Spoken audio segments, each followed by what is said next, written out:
Good morning students. Gases state में आज अपना टॉपिक है संगत अवस्थाओं का नियम तथा समानित अवस्था समीकरण।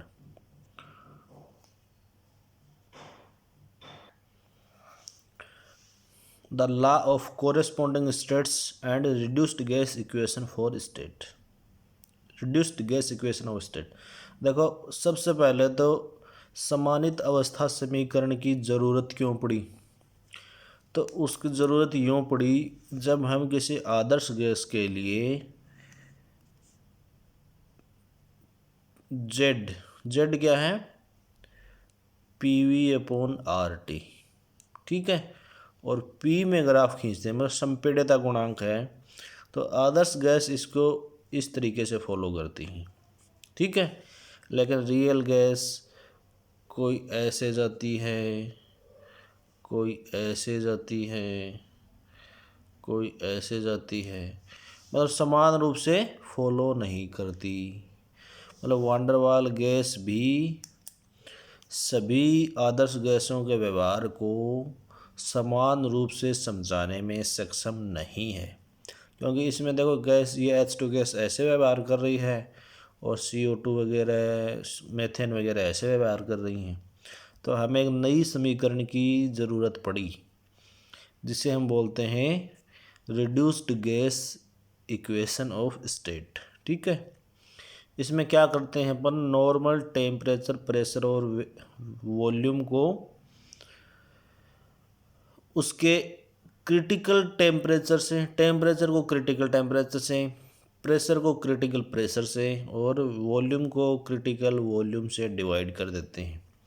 इसके बाद में हमें प्राप्त होते हैं रिड्यूस्ड टेम्परेचर, जिसको हम रिप्रेजेंट करते हैं थीटा से, रिड्यूस्ड प्रेशर जिसको हम रिप्रेजेंट करते हैं पाई से, और रिड्यूस्ड वॉल्यूम जिसको हम रिप्रेजेंट करते हैं फाई से। तो थीटा, पाई और फाई हमारे क्या हैं? समानित ताप, दाब और आयतन। अब देखो कैसे करेंगे आगे। जो वांडरवाल गैस इक्वेशन होती है उसमें हमने ए, बी और आर के मान निकाले थे, जो इसमें पीछे वाले नोट्स में हैं।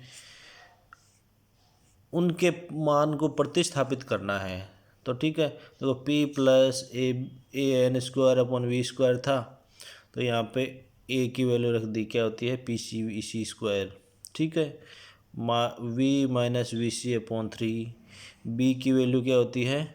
V, देखो V-NB था, तो B बराबर होता है BVC/3 इक्वल्स टू RT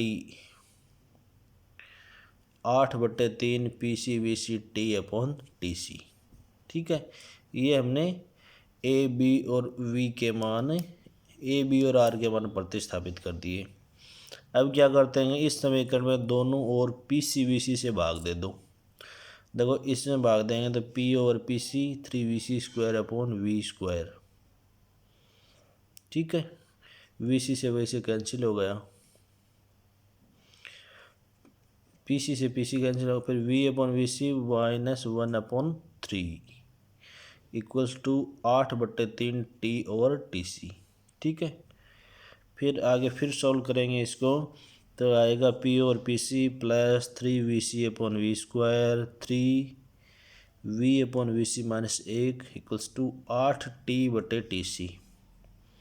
देखो यहाँ इसका LCM लिया है।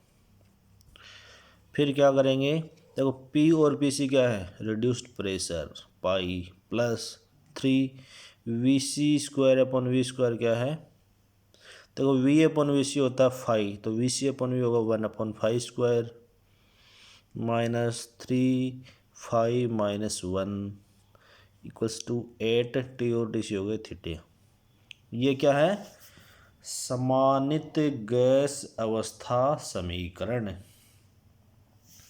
समानित गैस ये है द्रव्य तथा गैस के लिए समान रूप से उपयोगी है, ठीक है। अब देखो एक इम्पोर्टेंट जनरलाइजेशन क्या है, अगर दो या दो से अधिक पदार्थों के समानित ताप व समानित दाब समान हैं तो उनके समानित आयतन भी समान होंगे। ठीक है, मान लो दो गैस हैं, एक तो हाइड्रोजन है और एक हीलियम है, दोनों के समानित ताप और दाब समान है किसी कंडीशन में, तो उसके समानित आयतन भी समान होंगे। यही नियम क्या कहलाता है? संगत अवस्थाओं का नियम। यदि गैस संगत अवस्था में होती है तो आदर्श व्यवहार से विचलन भी समान रूप से दर्शाती है। ठीक है, ये देखते हैं हम विभिन्न गैसों के लिए। ये देखो, हमने ग्राफ किसके बीच में खींचा है? जेड। जेड वास्तव में क्या? संपीड्यता गुणांक, कंप्रेसिबिलिटी फैक्टर, कंप्रेसिबिलिटी फैक्टर, जिसका मान होता है PV/RT। ठीक है, इसकी वैल्यू 1 आनी चाहिए आदर्श गैस के लिए, मतलब ऐसे इसको ऐसे हो 1.0 से सीधा चलना चाहिए। अब देखो, हमने पहले ग्राफ खींचा था, ग्राफ किसके बीच में खींचा था? PV वर्सेज P, मतलब PV/RT वर्सेज P। ठीक है, मतलब जेड वर्सेज P खींचा था एक तरीके से। यहाँ पे जेड तो वैसे आएगा वैसे है, अब क्या लेंगे? रिड्यूस्ड प्रेशर मतलब पाई लेंगे। तो जेड के और पाई के बीच में ग्राफ खींचना है, तो ग्राफ खींचेंगे तो क्या होगा? ये देखो विभिन्न ताप हैं, क्या है? विभिन्न ताप। और ये कहीं मैंने देखो एक डॉट लगा दिया है, कहीं एक ट्रायंगल बना दिया है, कहीं एक स्क्वायर बना दिया है, कहीं एक सर्किल बना दिया। ये विभिन्न गैसों को प्रेजेंट कर रहे हैं। जैसे देखो, ये शून्य है, ये सर्किल है इथेन को, डॉट है मीथेन को, ट्रायंगल है नाइट्रोजन को और स्क्वायर है प्रोपेन को। ये कोई टेम्परेचर है, ये मान लो 13 डिग्री है, ये 21 है, ये 33 है, कुछ भी है। तो उस पर देखो 13 डिग्री पे सारी गैसें एक जैसा बिहेव कर रही हैं, 20 डिग्री पे सारी गैसें एक जैसा बिहेव कर रही हैं, 30 डिग्री पे सारी गैसें एक जैसा बिहेव कर रही हैं। तो यही था सामान्यत अवस्था गैस समीकरण का उद्देश्य। मतलब आदर्श व्यवहार से विचलन को समान रूप से नहीं समझा पा रहा था कौन? वान डेर वाल गैस इक्वेशन। तो उसकी इस कमी को पूरा करने के लिए क्या किया गया? समानित गैस अवस्था समीकरण दिया गया, जो इसको अच्छे तरीके से, मतलब सभी गैस समान रूप से विचलन दर्शा रही हैं, तो उसी को पूरा करना था, ये पूरा कर गया। अब देखो, इससे पहले का टॉपिक है वान डेर वाल गैस स्थिरांकों का परिकलन।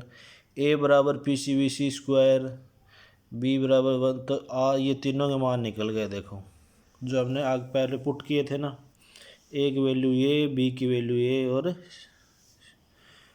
ये सारे। अब देखो इसकी सीमाएं क्या हैं वान डेर वाल गैस इक्वेशन की? A व B निरपेक्ष स्थिरांक नहीं है, अर्थात ताप से प्रभावित हैं। तो वास्तव में रियल स्थिरांक होते हैं, उनकी वैल्यू किसी भी कंडीशन में चेंज नहीं होती, लेकिन A व B की चेंज हो जाती है। क्रांतिक स्थिरांकों के प्रायोगिक मान वान डेर वाल समीकरण द्वारा परिकलित मानों से भिन्न आते हैं। बहुत उच्च दाब व निम्न दाबों पर समीकरण त्रुटिपूर्ण हो जाती है, क्योंकि ये बहुत उच्च दाब अत्यंत उस कंडीशन में, और समतापी वक्र प्रायोगिक समतापी वक्र से भिन्न, ये हमने अच्छे तरीके से पढ़ा था। तो इसकी कुछ कमियां तो रिड्यूस्ड गैस इक्वेशन से पूरी हो गई।